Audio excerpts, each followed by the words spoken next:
तमामता। भगवान ने कहा, हे अर्जुन, हे पार्थ, ते में युक्त तमामता, मुझे इस तरह के ऐसे इस प्रकार के लोग बहुत ज्यादा अच्छे लगते हैं। कौन से लोग? भगवान ने कहा कि मई आवेश्य मनो ये माम, जिन लोगों ने अपने मन को ही मुझे दे दिया। परमात्मा ने कहा कि देखो, तुम अन्य कोई वस्तु पदार्थ या कोई भी चीज मुझे दे रहे हो, ठीक है, अच्छी बात है, लेकिन भगवान जो है वो सांसारिक किसी वस्तु के देने से उतने प्रसन्न नहीं होते हैं, खुश नहीं होते हैं। भगवान ने कहा कि अगर तुम मुझे कुछ देना ही चाहते हो तो और कोई वस्तु और कोई सामग्री और कोई पदार्थ तुम्हारा मुझे नहीं चाहिए, तुम मुझे अपना मन बस केवल दे दो। और देखो, भगवान को हम हर चीज देते हैं सिवाय मन के। हमारे जीवन में देखो दो चीजें प्रत्यक्ष अनुभव में आती हैं, एक तो ये शरीर है और दूसरा जो है वो मन है। शरीर हमें मिला है माता पिता से, समाज से, परिवार से, लोगों से, तो शरीर को लगा देना चाहिए हमें समाज, परिवार, कुटुंब की सेवा में। और मन मिला है परमात्मा से, तो मन को हमें लगा देना चाहिए परमात्मा में। भगवान ने कहा कि नहीं, तुम उल्टा कर रहे हो, मन तो तुम लगा रहे हो बिजनेस में और शरीर को 1 घंटे के लिए बैठा रहे हो पूजा में। परमात्मा ने कहा कि देखो, अपना मन ही तुम मुझे दे दो, मन के अलावा मुझे और कुछ भी नहीं चाहिए। ये वैसे ही घटना है कि जैसे कोई व्यक्ति अपनी पत्नी के लिए जो है वो बड़ा से बड़ा मकान, बंगला खरीद करके उसे दे दे, उसके नाम कर दे, ढेर सारे गहने, ढेर सारे कपड़े, गाड़ी खरीद करके उसको गिफ्ट दे, उसके नाम से मिलियंस ऑफ डॉलर बैंक में जमा करवा दे, लेकिन वो प्रेम किसी दूसरी स्त्री को करता हो, तो उसकी पत्नी को अगर पता लगेगा तो क्या कहेगी?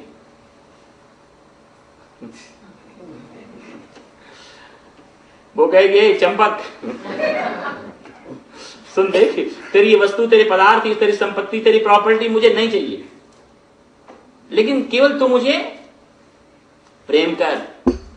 भगवान यहां पर एकदम वैसे ही बात कर रहे हैं। भगवान ने कहा कि देखो, संसार की जो वस्तु है, जो पदार्थ है, जो भी चीजें हैं, धन दौलत है, इसके द्वारा जो नीडी लोग हैं, जिनके जीवन में उसकी आवश्यकता है, तुम उसके द्वारा उनकी सेवा करो, लेकिन मेरी पूजा तो तुम्हारा जो मन है, तुम्हारा जो प्रेम है, तुम्हारी जो भक्ति है, बस केवल वो मुझे चाहिए, उसके अलावा मुझे कुछ भी नहीं चाहिए। भगवान ने बार बार गीता में कहा है, भगवान राम ने रामायण में कहा कि निर्मल मन जन सो मोहि पावा, मोहि कपट छल छिद्र न भावा। जिस व्यक्ति का मन निर्मल है, जिस व्यक्ति के जीवन में छल नहीं है, कपट नहीं है, प्रपंच नहीं है, जिस व्यक्ति के जीवन में पॉलिटिक्स नहीं है किसी प्रकार की, ऐसे व्यक्ति के जीवन में ईश्वर तत्व जो है वो प्रकट हो पाते हैं।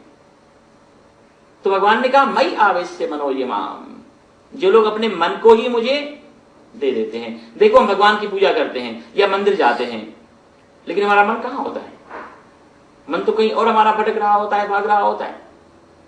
भगवान ने कहा, इस तरह की पूजा मुझे स्वीकार नहीं है, अपने आप को ही मुझे दे दो। अब मन परमात्मा को देने का अर्थ क्या है? मन कोई बनाना तो नहीं है, या कोई एप्पल नहीं है, संतरा नहीं है, या कोई मिठाई का डिब्बा तो है नहीं कि उठाया और भगवान के चरणों में रख दिया। देखो, संसार का हम जो भोग करते हैं ना, वो मन के द्वारा करते हैं।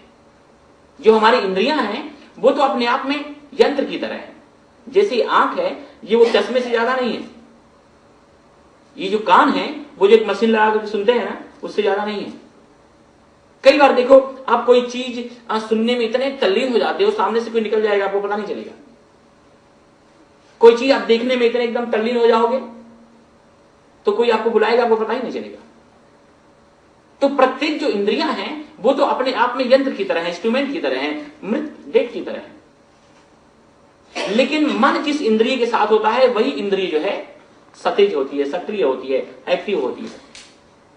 तो संसार का हम जो इंजॉयमेंट जो करते हैं, मन के द्वारा करते हैं। संसार का जो व्यक्ति भोग करता है, मन के द्वारा करता है। तो भगवान ने कहा कि मन देने का अर्थ यह है कि तुम्हारी जो भोग वृत्ति है वो मुझे दे दो। संसार में अब तुम प्रवेश करो भोग के लिए नहीं, ज्ञान के लिए, जीवन निर्वाह के लिए, व्यवहार के लिए। क्योंकि संसार में कहीं भी अगर हम भोग के लिए गए तो मुश्किल हो जाएगी। भगवान ने कहा देखो, अब तक तुम भोजन करते थे स्वाद के लिए, जो हम बीमार पड़े उसका यही कारण है। बीमारी जो है, तरह तरह की प्रॉब्लम्स, ये घुटने का प्रॉब्लम, तो ये आर्थराइटिक्स है, तो ये है, तो ये है। बीमारी का एकमात्र कारण है कि संसार को आपने भोगा है आसक्त होकर के, और उसका जो है अब आपको बिल पेमेंट करना पड़ रहा है रोगों के द्वारा। तो बहुत ज्यादा घबराने की बात नहीं है। बहुत ज्यादा अगर आप बिजली जलाओगे तो फिर बिल कौन भरेगा? पड़ोसी थोड़ी भरेंगे, हमें ही भरना पड़ेगा। तो परमात्मा ने कहा कि संसार में तुम भोग के लिए मत जाओ, केवल ज्ञान के लिए, व्यवहार के लिए, जीवन निर्वाह के लिए जाओ। जैसे आज तक हम भोजन करते थे स्वाद के लिए, भगवान ने कहा अब स्वाद के लिए भोजन मत करो, अब भोजन करो स्वास्थ्य के लिए। भोजन उतना ही वैसे ही करना है जिसके द्वारा हमारा शरीर, हमारा स्वास्थ्य एकदम बिल्कुल परफेक्ट हो। अब तक आप स्नान करते थे अच्छे दिखने के लिए, भगवान ने कहा अब स्नान करो स्वच्छता के लिए। मैंने देखा है शनि रवि को कई बार कहीं नहीं जाना हो तो लोग नहाते ही नहीं है। उनसे पूछो कि आज आपने स्नान नहीं किया, लोग कहते हैं आज तो कहीं बाहर जाना ही नहीं है। भगवान ने कहा आज तक आप मंदिर जाते थे लोगों को दिखाने के लिए कि हम भी धार्मिक हैं, अब मंदिर जाओ भगवान के लिए। आज तक आप अच्छा काम करते थे लोगों को बताने के लिए, अब अच्छा काम करो अच्छे काम के लिए। आज तक आप कपड़ा पहनते थे किसी की आंखों में चकाचौंध पैदा करने के लिए कि 10 लोग पूछे अरे ये कपड़े कहां से लिए हैं, अब कपड़ा पहनो मर्यादा के निर्वाह के लिए। तो मन परमात्मा को देने का अर्थ यह है कि जिस मन के द्वारा हम संसार का भोग करते थे, उस मन के द्वारा हम संसार में प्रवेश करें जीवन निर्वाह के लिए, व्यवहार के लिए, ओनली वन नॉलेज के लिए, ज्ञान के लिए। भगवान ने कहा मई आवेश से मनोयमाम, तुम्हारा केवल बस मन ही मुझे चाहिए, मन के अलावा मैं तुमसे और कुछ भी नहीं मांगता हूं। एक बार भगवान कृष्ण के बड़े अद्भुत भक्त हुए हैं, रसखान। ऐसे भगवान के भक्त की आसपास कोई दूसरा वैसा कृष्ण प्रेमी दिखाई नहीं पड़ता है, जिन्होंने लिखा है कि मानुष हो तो वही रसखान, बसम ब्रज गोकुल गांव के ग्वारन। एक बार वो दिल्ली से पहुंचे वृंदावन भगवान कृष्ण का दर्शन करने के लिए, और जब बांके बिहारी का दर्शन किया तो बड़े मुग्ध हो गए। जब आंख खोल करके उन्होंने देखा तो ढेर सारे भगवान के भक्त, कोई भगवान के लिए अलग अलग प्रसाद थालों में लगा करके लेके चला रहा है, कोई मिठाइयां लेकर के चला रहा है, कोई वस्त्र आभूषण लेके चला रहा है, कोई बड़े बड़े हार बना करके भगवान के लिए लेके चला रहा है। रसखान ने सोचा कि अरे मैं तो दिल्ली से खाली हाथ चला आया, कोई भगवान के लिए लाया ही नहीं, भगवान को क्या समर्पित करना चाहिए, क्या देना चाहिए। और नीति शास्त्र का ऐसा नियम है कि कोई चीज किसी व्यक्ति को देना हो तो अगर वो चीज उसके पास पहले से ही बहुत ज्यादा हो, एक और आपने उसमें दे दिया तो कोई बहुत बड़ी बात नहीं है। लेकिन अगर वो चीज किसी को दे रहे हो जो चीज उसके पास नहीं है, तो उस वस्तु की भी और आपकी भी उसके लिए बड़ी कदर होगी। तो रसखान ने सोचा कि ऐसी कोई वस्तु भगवान को दूं जो भगवान के पास नहीं हो। तो बड़ा सुंदर उन्होंने एक श्लोक गाया। उन्होंने कहा हे परमेश्वर, अगर मैं कोई रत्न आपको समर्पित करने की सोचूं तो रत्नों के ही घर में, समुद्र में तो आपका निवास है। चलो आपको धन देने की मैं सोचूं तो जो लक्ष्मी है वो तो आपकी धर्मपत्नी है, वो तो आपकी सेविका है। उन्होंने कहा कि रत्नाकरस्तव गृहम गृहिणी च पद्मा किम देयमस्ति भवते जगदीश्वराय, कि हे परमेश्वर मैं आपको क्या दूं। और तभी तक उनकी आंखें जो है चमक उठी कि नहीं, एक चीज तो ऐसी है जो आपके पास भी नहीं है, उसके लिए तो आप भी गरीब हो। और भगवान शायद ये बात सुनकर के बड़े चौंके होंगे, क्योंकि भगवान ने गीता में कहा है कि तीनों लोकों में ऐसी एक भी कोई वस्तु नहीं है जो भगवान के लिए अप्राप्त हो। देखो भगवान के पास क्या नहीं है, किस चीज की भगवान को कमी है, क्योंकि सारा का सारा पूरा का पूरा संसार ही उन्होंने बनाया है। लेकिन भगवान का एक छोटा सा भक्त रसखान कह रहा है कि नहीं, एक चीज तो ऐसी है जो आपके पास भी नहीं है और मैं वो आपको दे रहा हूं। भगवान ने कहा होगा, अरे रसखान, ऐसी कौन सी चीज है जो मेरे पास नहीं है, जिसके लिए तू मुझे गरीब बता रहा है? और रसखान ने कहा कि आभीर वाम नयना हृतमानसाय दत्तम मया मम मनो कृपया गृहाणा, कि हे परमेश्वर, ब्रज की उन गंवार ग्वालिनों ने, आपके भक्तों ने, आपको प्रेम करने वालों ने, आपके उपासकों ने आपके पास से आपका जो मन था ना वो चुरा लिया है। तो आपके पास आपका मन नहीं है, इसलिए मैं अपना मन तुम्हें दे रहा हूं, संभाल करके रखना। और भगवान खुश हो गए। भगवान ने कहा बस वही तो मुझे चाहिए, उसके अलावा मुझे कुछ चाहिए ही नहीं। परमात्मा ने कहा कि मई आवेश्य मनो ये माम, कि मुझे अपना मन केवल दे दो। देखो हमारे जो वेद हैं उनका 3 भाग है, कर्मकांड, उपासना कांड और ज्ञान कांड। जो मूर्ति पूजा है, भगवान का जो हम पूजन करते हैं, भगवान के जो सगुण साकार स्वरूप की जो हम लोग उपासना करते हैं, एक्चुअली अध्यात्म की यात्रा का प्रारंभ यहां से होता है। इसका अर्थ यही है, इतना ही है कि जैसे छोटा सा बच्चा होता है, उसको अगर क सिखाना हो तो पहले उसको कबूतर बताना पड़ता है, क से कबूतर। अब एक्चुअली कबूतर को भी क का पता नहीं है, लेकिन पहले छोटा सा बच्चा जो है वो क को नहीं पहचानेगा, लेकिन वो कबूतर को पहचानेगा। और जब कबूतर को पहचान जाएगा तो क को भी पहचान जाएगा। जैसे ए फॉर एप्पल, तो छोटा सा बच्चा ए को थोड़ी पहचानेगा, लेकिन एप्पल को पहचानेगा, देखेगा, खुश होगा, प्रसन्न होगा, उसके साथ दोस्ती करेगा। तो जो एप्पल को जब पहचानने लग जाएगा तो ए को भी पहचानने लग जाएगा। तो भगवान का वास्तविक जो रूप है वो तो निर्गुण निराकार का ही है, लेकिन हमारा जो बाल मन है वो निर्गुण निराकार में तो कैसे आसक्त हो सकता है, कैसे एकाग्र हो सकता है? तो यहां से जो है हम लोगों के ब्रह्मर्षियों ने, महापुरुषों ने कहा शुरुआत यहां से करो, कि वही निर्गुण निराकार परमात्मा जो है उसका एक सगुण साकार रूप लेकर के, और पहले हम लोग उसकी पूजा करें, अपने प्रत्येक इंद्रियों को उसमें लगाएं, और धीरे धीरे उसके साथ हम लोग एक प्रेम बनाएं। कर्मकांड। उसके बाद उस परमात्मा को अपने भीतर फील करो। उपासना। उपासना का अर्थ होता है नजदीक बैठना। अगर आप 1 घंटे भगवान की पूजा करके, लेकिन अंदर से तो संसार के नजदीक हो, लोगों के नजदीक हो, भोगों के नजदीक हो, प्रपंच के नजदीक हो, सारे संसार की दुनिया की चर्चा कर रहे हो, तो ये तो उपासना नहीं हुई। उपासना का अर्थ यह है कि संसार जो अंदर बैठा था अब वो बाहर हो गया, और ये भगवान, धर्म, अध्यात्म, अच्छाइयां, ह्यूमैनिटी अब हमारे अंदर रह रहे हैं। उपासना कांड के बाद ज्ञान कांड। अब वही परमात्मा जिसको आप एक मंदिर में देख रहे थे, एक प्रतिमा में देख रहे थे, एक सगुण साकार स्वरूप के अंदर जिसका आप दर्शन कर रहे थे, अब उसी परमात्मा को आपको हर जगह देखना है। हरि व्यापक सर्वत्र समाना, लेकिन प्रेम ते प्रकट हो ही मैं जाना। भगवान शिव ने कहा कि ईश्वर तत्व तो हर जगह है, सर्वव्यापक है, समान रूप से है, लेकिन जब प्रेम होगा, जब भक्ति होगी, तो वही सर्वव्यापक सर्वत्र जो ब्रह्म तत्व है आपके लिए, भक्तों के लिए, उनको प्रेम से पुकारने वालों के लिए जो है वो सगुण साकार के रूप में प्रकट हो जाएगा। तो अब इसी तत्व को, उसी ब्रह्म तत्व को जो है हर जगह उसी तत्व का दर्शन करना है। जो पूजा का विधान है भगवान के सगुण स्वरूप का, अथवा तो जो मूर्ति पूजा का जो विधान है वो वैसे ही है जैसे कि प्लेन फ्लाइंग करने से पहले 2, 4, 10 किलोमीटर का रनवे करता है, लेकिन प्लेन वो रनवे ही करता रहे दिन भर तो उड़े ही नहीं। तो जिस परमात्मा को हम लोग एक जगह देख रहे हैं, अब उसी परमात्मा को हर जगह देखना है, हर जगह देखना है।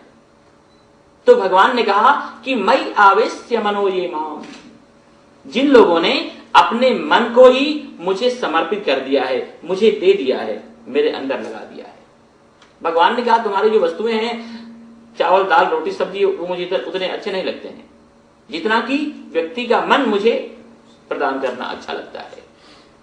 तो भगवान ने कहा अपने मन को तुम भगवान को दे दो। अब भगवान को मन दे देने का मतलब, पहली वस्तु तो यह है कि संसार का, जिस संसार का हम मन से भोग करते हैं, अब संसार के प्रति हमारी जो भोग बुद्धि है वो नहीं होनी चाहिए। अब ये मन चाहे कहीं भी जाए, कहीं भी भटके, इस मन के द्वारा हमें अब हर जगह भगवान का ही दर्शन करना है। क्योंकि भगवान के अलावा संसार में, दुनिया में, इन पदार्थों में और कुछ है ही नहीं। भगवान ने गीता में स्पष्ट कहा है कि मत्तः परतरम नान्यत् किंचिदस्ति धनंजय। हे धनंजय, मेरे बिना, मेरे अलावा, मेरे सिवाय यहां कुछ है ही नहीं। तो हमेशा जो है भगवान की फीलिंग से भर करके और हम जीवन जिए। मई आवेश से मनो ये मां। फिर परमात्मा ने कहा नित्य युक्ता, जो लोग नित्य, डेली, कंटिन्यू मुझसे जुड़े रहते हैं अपने विचारों के द्वारा, अपनी मानसिकता के द्वारा, अपने सद्भावों के द्वारा। भगवान से जुड़े होने का मतलब यही नहीं कि 1-2 घंटे बस आपने भगवान की सेवा पूजा कर ली, उसके बाद जब निकले तो ठीक है, अब जैसे भी सोचो, जैसे भी जियो वैसे चलेगा। भगवान का हमारा जो संबंध है वो केवल 1 घंटे का नहीं होना चाहिए, या संडे टू संडे का नहीं होना चाहिए, या सोमवार से सोमवार का नहीं होना चाहिए, या शुक्रवार से शुक्रवार तक का नहीं होना चाहिए। આપણો धर्म हम सगवड़ियो धर्म है कि जिस समय कुछ भी नहीं हो तो उस समय चलो मंदिर आते हैं, उस समय सत्संग आते हैं। भगवान ने कहा कि हमेशा अपने जीवन में जो प्रायोरिटी है, जो मुख्यता है, जो महत्ता है, वो धर्म को, अध्यात्म को, ईश्वर तत्व को, ह्यूमैनिटी को, इंसानियत को दो, अच्छाइयों को दो। तो इस तरह से धीरे धीरे जो है आप भगवान के साथ जुड़ सकते हो। नित्य युक्ता, शुक्रवार से शुक्रवार तक नहीं। मैंने देखा जब श्रावण का महीना आता है तो भगवान शिव के मंदिर के सामने इतनी लंबी लाइन लगती है, और उसके बाद तो फिर कौवे ही उड़ते हैं, वहां पर कोई दिखाई नहीं पड़ता है। जब गणेश चतुर्थी आती है उस समय भक्तों की भीड़ देखो गणेश जी को डुबाने के लिए, लेकिन उसके बाद तो किसी का पता ही नहीं चलता है। भगवान ने कहा मुझे ऐसे भक्त अच्छे लगते हैं जो अंदर से हमेशा भगवान के साथ जुड़े रहते हैं अपने भावों के द्वारा, कि जैसे भगवान के अलावा तो यहां पर कुछ है ही नहीं। वही ईश्वर तत्व जो है वो अलग अलग रूपों में, विभिन्न आकार प्रकार में, विभिन्न प्रकार के इन अस्तित्वों के साथ जो है वो सर्वव्याप्त हो रहा है। सी राम मैं सब जग जानी, करऊं प्रणाम जोरी जुग पानी, निज प्रभु मैं देखई जगत, कैसन करें विरोध, ईशावास्यम इदम सर्वम यत् किंच जगत्याम जगत, तेन त्यक्तेन भुंजीताः मां गृधा कस्य सिद्धनम। इसलिए आप लोग शुरुआत करो, प्रारंभ करो। जिस परमात्मा को एक स्थान पर देख रहे हो, अब उसी परमात्मा को हर जगह उसी का अनुभव करो, उसी को फुलफिल करो, उसी का अनुभव करो एवरीवेयर। क्योंकि भगवान के अलावा तो कुछ है ही नहीं। क्योंकि देखो जिस भी आप मूर्ति की उपासना करते हो वो तो मूर्ति किसी न किसी इंसान के द्वारा बनाई गई है ना, चाहे वो संगमरमर की हो, चाहे किसी मेटल की हो। लेकिन जो इंसान की ये मूर्ति है ये किसने बनाई है? भगवान के द्वारा बनाई गई है। तो अगर आप किसी मटेरियल, चाहे पत्थर हो, चाहे मेटल हो, चाहे वो लकड़ी हो, अगर इसके अंदर भगवान को आप देख ले रहे हो जो कि इंसान के द्वारा बनाई गई है, तो परमात्मा के द्वारा बनाई गई इस इंसान की मूर्ति में आपको भगवान को देखने में क्या हर्ज है? तो भगवान ने कहा सर्वस्य चाहम हृदय सन्निविष्टो।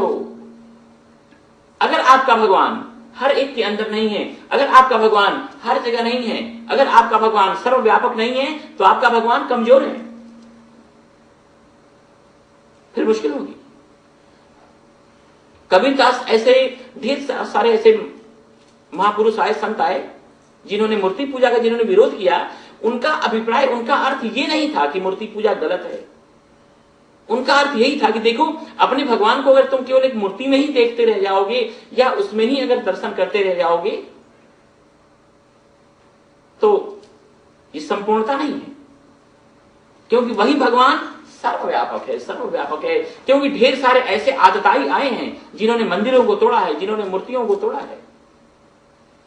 तो हमारे भगवान इतने कमजोर तो नहीं है कि किसी के मंदिर के या किसी के द्वारा मूर्ति के तोड़ देने से वो टूट जाएंगे।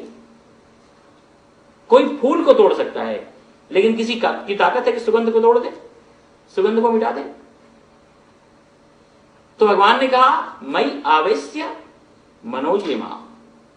ऐसे लोग मुझे अच्छे लगते हैं जो अपने मन को ही मुझे समर्पित कर देते हैं। और नित्य युक्ता, जो नित्य डेली कंटिन्यू मुझसे जुड़े रहते हैं। और उपासते, उपासते शब्द का अर्थ होता है नजदीक बैठना। परमात्मा ने कहा कि आज तक आप लोगों के नजदीक बैठ करके आपने देख लिया, भोगों के नजदीक आपने बैठ करके देख लिया, संसार के वस्तुओं के पदार्थ के नजदीक बैठ करके देख लिया, क्या हुआ? अशांत हुए, बीमार पड़े, टेंशन, एग्जाइटी, चिंता, विषाद, फ्रस्ट्रेशन, संसार के नजदीक बैठने का ही ये कारण है। अब धीरे धीरे अपने चित्तवृत्तियों को, अपने विचारों को, अपने भावनाओं को संसार में से, वस्तु में से, पदार्थों में से निकाल करके और परमात्मा में धीरे धीरे उसे लगाने की प्रैक्टिस करें। क्योंकि सच्चाई तो यही है कि संसार कभी भी हमारा हुआ नहीं, है नहीं और होगा नहीं। भगवान सदा से हमारे थे, आज भी हैं और कल भी रहेंगे। तो जो तत्व अपना है, ईश्वर तत्व, जिससे कि हम विमुख होकर के और उस अखंड आनंद को, उस सुख को, जहां पर कि जो नहीं है संसार में, वस्तुओं में, पदार्थों में, वहां खोज रहे हैं। भगवान ने कहा जब तुम संपूर्ण रूप से अध्यात्म की तरफ, धर्म की तरफ, अच्छाइयों की तरफ, ईश्वर तत्व की तरफ मुड़ोगे, तब चाहे वो स्वास्थ्य हो, चाहे वो शांति हो, चाहे वो आनंद हो, चाहे वो मस्ती हो, चाहे वो भगवान की अनुभूति हो, तभी प्राप्त हो सकती है, नहीं तो मुश्किल है। तो भगवान ने कहा कि मयि आवेश्य मनो ये माम नित्य युक्ता उपासते और श्रद्धया परयोपेता, अतिशय